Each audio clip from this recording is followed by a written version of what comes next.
Sa video ito ay papakita namin ang aming naging experience sa pag-ikot sa North Luzon. And tignan nyo kung saan tayo pinadaan ni Google Map. Pupuntahan natin ang mga sikat na tourist spots ng Ilocos Region. Ito na ang pinakamahabang paglalakbay namin sa history ng aming pagmumotor. Kaya tara, samahan nyo kami. Let's gear up! Sigurado ka bang eagle yan? Ano ba itsura? Parang kalapati. Ayun oh, grabe dun oh.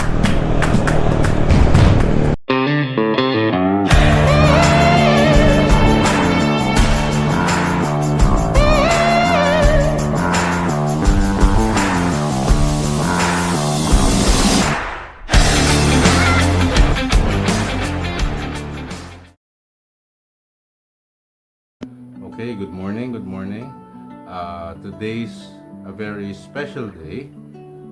Big day kasi mag-North Loop tayo. So time is 1 a.m. Inaantay lang natin yung mga kasama natin. Then mag-take off na kami ng mga around 3 a.m. So naka-ready na yung mga gamit natin. Andun na kay Ruby, yung motor natin. Lahat ng gagamitin natin for 4 to 5 days kasi ikutin natin until Ilocos Norte, then pababa ng Cagayan and then Isabela, pabalik dito sa Manila. Ayan, so samahan nyo kami sa pag-ikot namin sa North Luzon. Okay, let's gear up! At nagsimula na ngang bumiyahe ang grupo. At dahil holiday, marami kaming mga nakasabay na mga riders dito sa may Bulacan. Umalis kami ng mga 3 a.m. dito sa Manila para nga naman walang traffic at medyo malamig pa yung klima. So inaasahan namin makarating ng Tarlac ng at least around mga 7 a.m.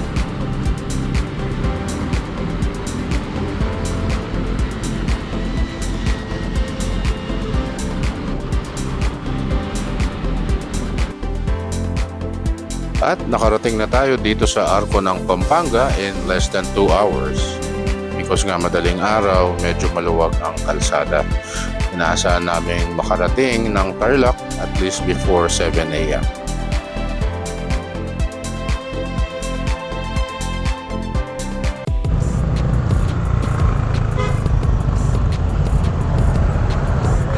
Good morning, good morning. Eto na naman tayo. Hindi na tayo dalawa ngayon. Yung mga hindi mapakali sa bahay. Eto na naman kami sa lugar na to. So same spot. Apat na kami ngayon. Ryan. Ayan. And then yung isa si Dre nasa likod. Ayun, may kausap, may naging tropa na. Ayun no. Alright, we're back dito sa La Union Arc. As usual, dami pa ring rider.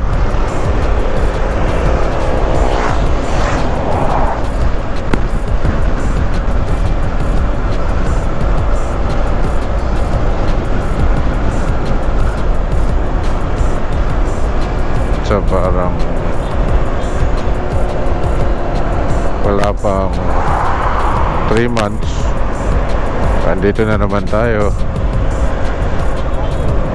from Ilocos, La Union. Asa sila? Ayun.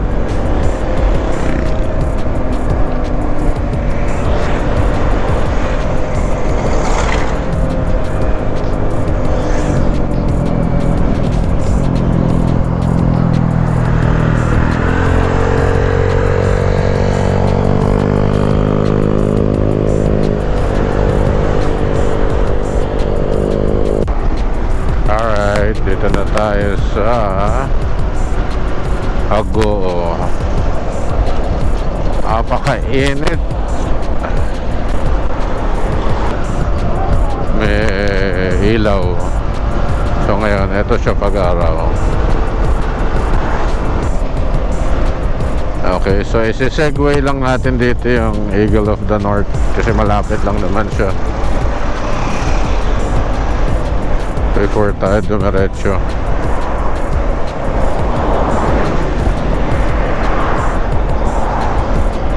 Like mga 2 minutes away from MacArthur.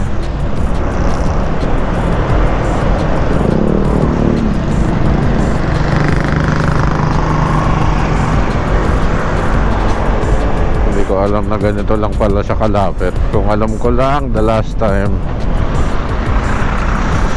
Okay.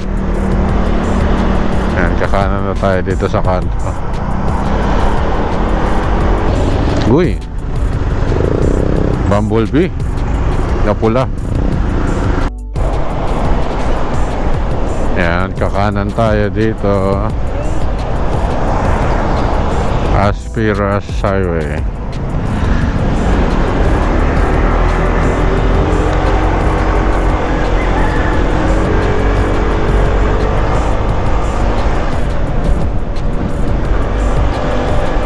Oh, eto na siya. Ang laki.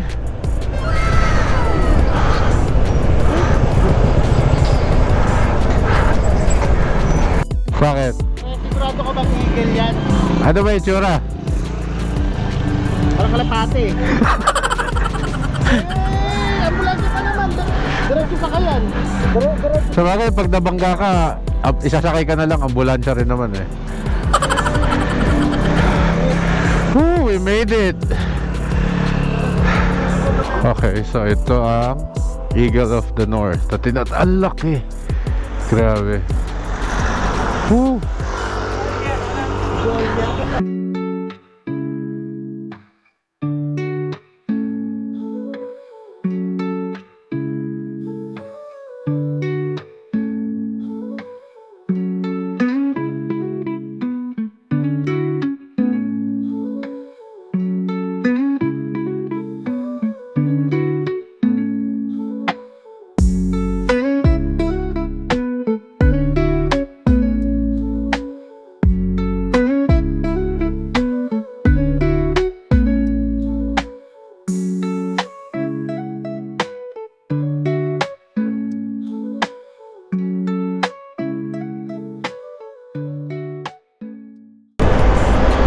Alright, so babay na tayo dun kay Eagle.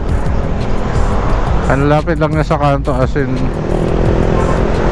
dalawang tumbling lang. So balik na tayo sa biyahe.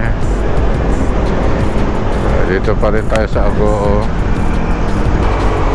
Alright, we're now in Balawan.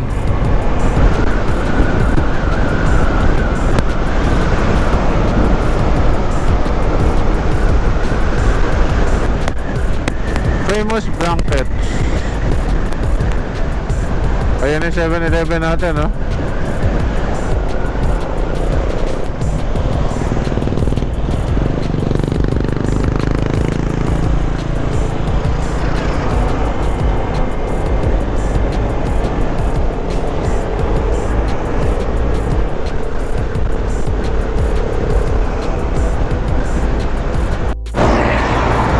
Ayan, so tanghali na rin. Nag-stop over muna kami dito para kumain ng lunch. Ma'am She's Cuisine. So, try natin kung masarap yung luto nila dito. So, we're now in Caba, La Union.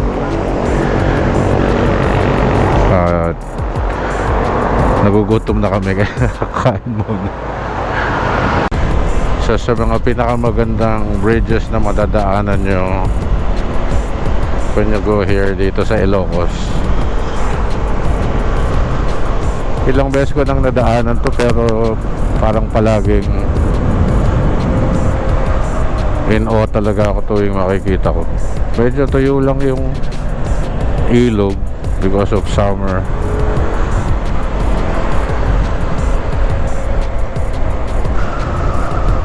And then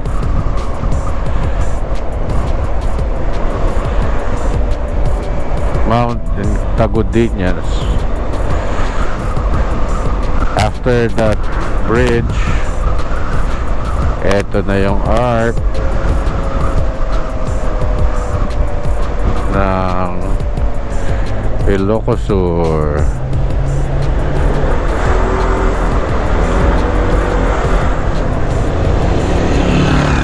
Kaya hanapin lang natin yung ano.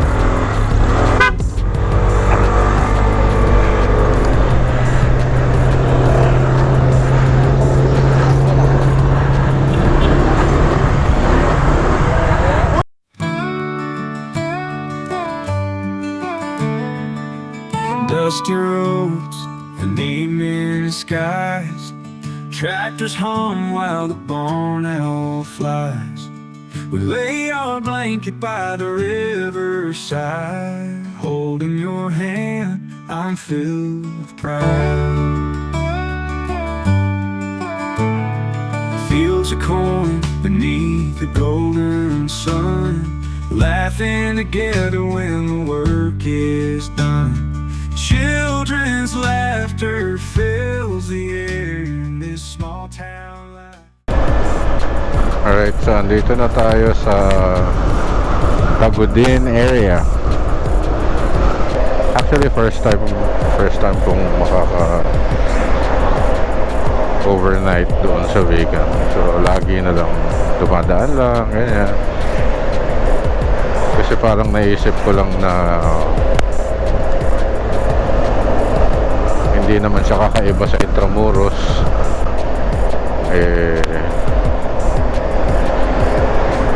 Try ko daw. Alright, let's try.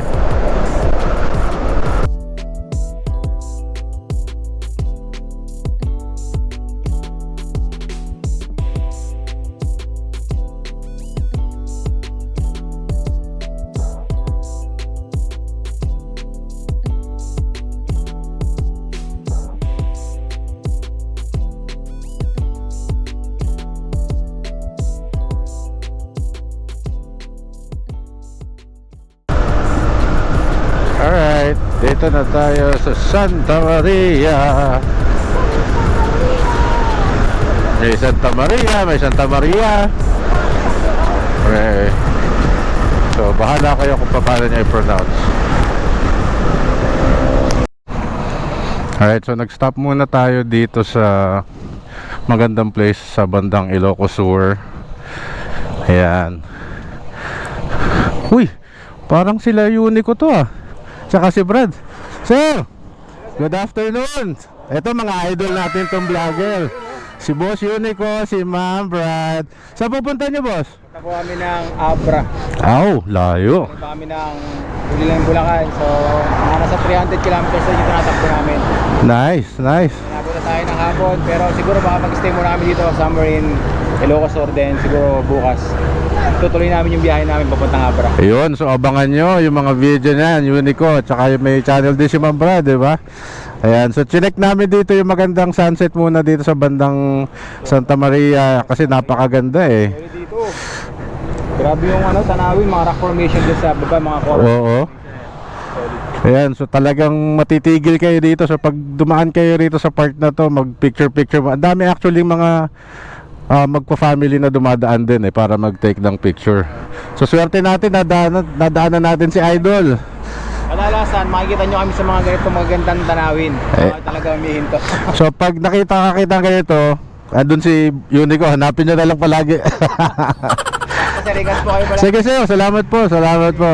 Ma'am, ingat po kayo. Sige sir, thank you po. Ingat po. Yun, napakaswerte naman. Nakita natin si Unico tsaka si Brad. The last time si AJ travel. Ngayon si Idol Unico naman. So sino naman kaya sa susunod? Ma, si Unico, si Idol Unico nandun. Ay! Ang saya-saya.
pala dito tulay na to kasi the last time wala pa tayo mga camera, then second time nakakotse.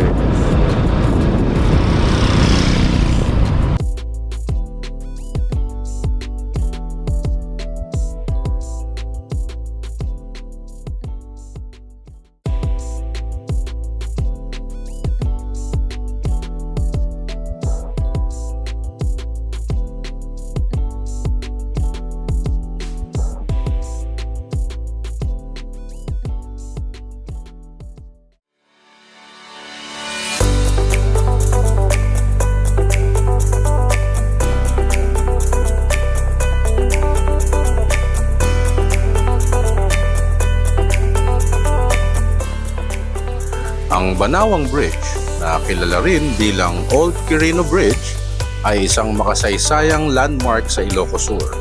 Matatagpuan ito sa pagitan ng mga bayan ng Bantay at Santa. Ang tulay na ito ay kilala sa klasikong disenyo ng arkitektura at sa magandang tanawin ng ilog at kabundukan sa paligid.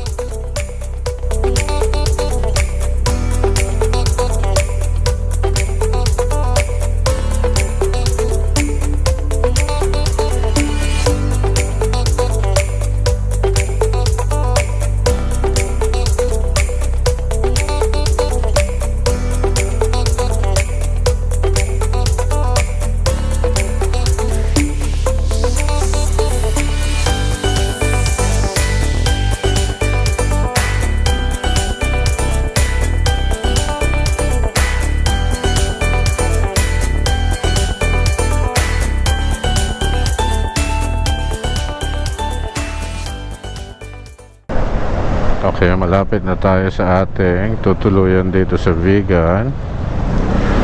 So right to Liberation Boulevard daw. Bago tong street na to.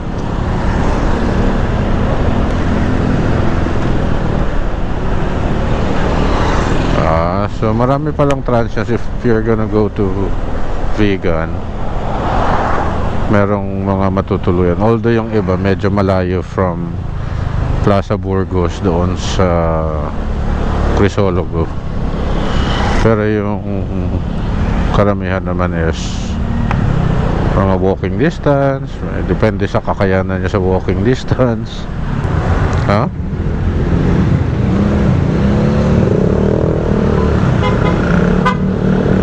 Thank you.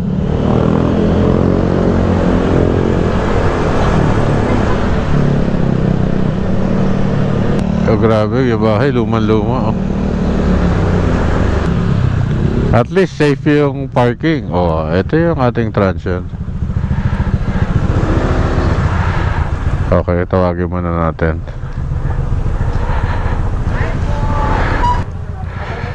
Doon na lang, ma'am, pwede doon? Naka-car, akala ko dalawa lang ang nakamotor. Si Sir Joseph. Ako po. Ay, hi po. Hello, ma'am. Napo po kayong umaga, Ay. ano?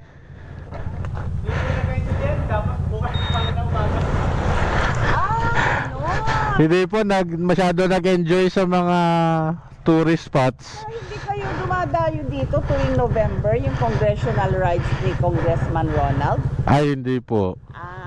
Pero Honda rin yung ano ni Congressman Ronald. Hindi, ang nakatira sa akin parati si Hakap, Honda. Honda. Ano na lang? Oo, kasi Wala naman dadaan eh. wala po. Wala mo saan re-record dito? Po? Wala. Record sila po doon. Diyan lang po. Hindi, sira din po ulo nito, ma'am eh. Pero kung kaya ko lang matanggal, pwede mo sa garahe. Ano, ito lata na. Ay, sige po, sige. Muli kayo sa garahe. Sige po. Ito ang Casa Bella Corazon. Yan. Kayo, maglakad lang po kayo, diretso. May dancing fountain kami ng 7:15. Andyan ang mga kainan, may mga tiyangge, may mga food bazaar. Ito po yung ipapuntang kalye. Kali Crisologo ako, ma'am. JT Papanam, doon ka na sa may cathedral, sa may Dahil kainan. yung diretso tayo. Saan po pupunta po sa Kalikulugo daw po? Katsikulugo? Kalikulugo?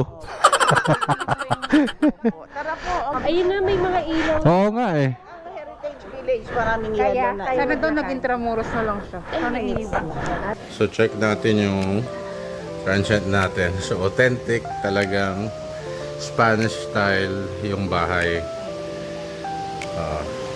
So yun, ang ganda na ng pwesto ng tatlo doon, no? Guys, okay na kayo dyan? Grabe. Paganda ng garden.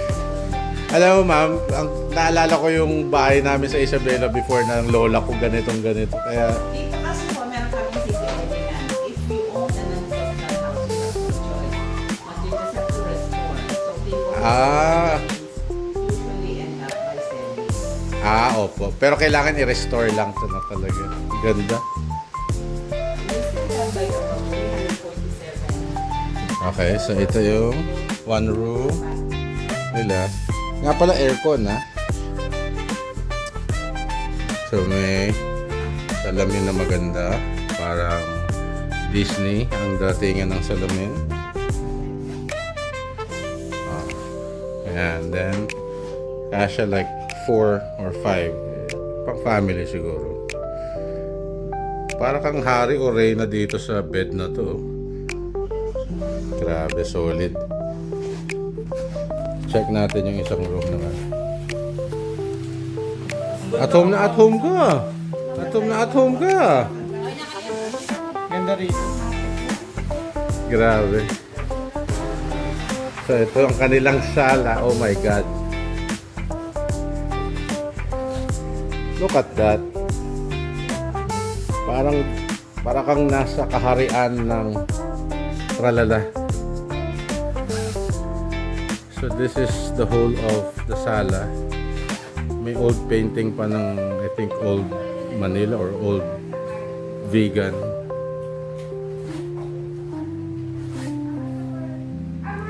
See? Very nice. May old clock. Then ito yung isang room. Nagre-ready na si Lynn. And si Ryan agresibo. Alam mo meron din sila no malaking mirror. Tapos ito, ano lalabas? Like lazy kasi luma. Ayan. So then may wifi din sila. Alright. Pwede ditong mag-coffee. Okay. May malaki pang cabinet dito. Yan. Tapos, ito yung view. So,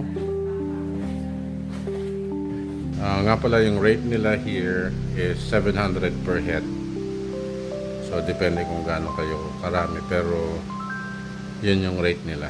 So, medyo reasonable naman since ganito kaganda. So yun na nga. Hi to the vlog. Yun. Ito yung nakasa ko. Ito yung nakita ko na sa Sabi niya, ito tayo. Ang tanay para Saan tayo magpapark? Diyan dapat tayo Lapit ka nga.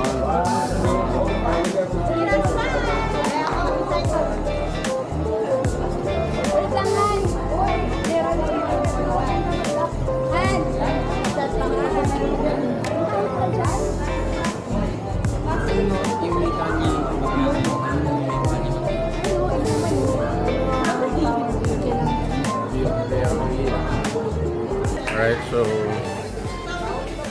we're walking along Calle Crisologo now. Sorry sa audio, medyo mahina. Yan, so these are the places na pwede nyo puntahan. And right now, medyo maraming tao. Since weekend, yan. So may mga Tiangge, La Birreria. Hindi ko alam. Morning, good morning, good morning. Morning. So this is walking through the streets of Calle Crisologo. Cafe Evelyn. Banda to, marami. Kaya lang, marami.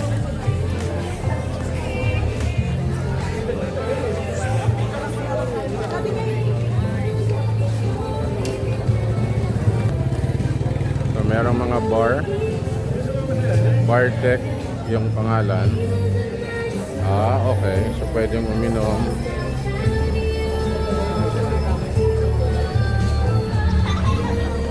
Then, ay, marami talaga kasalubong. So, binabrowse ko lang natin tong part na to.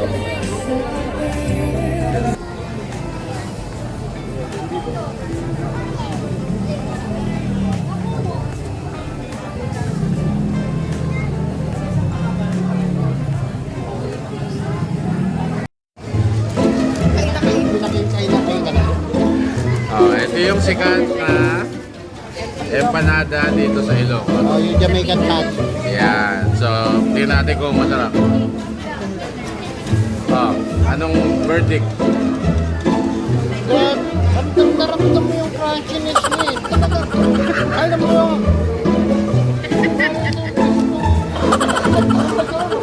Meron mo naman ito. Longganisa, papaya, itlog. Ah, ikaw. Ang lasa, tingin. Sabi ko lasa, hindi yung temperature.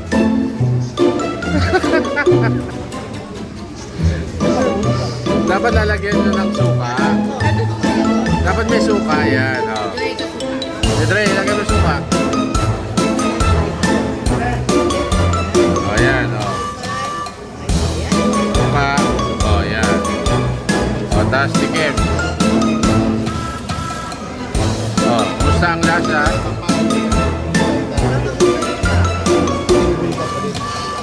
Sarap, sarap.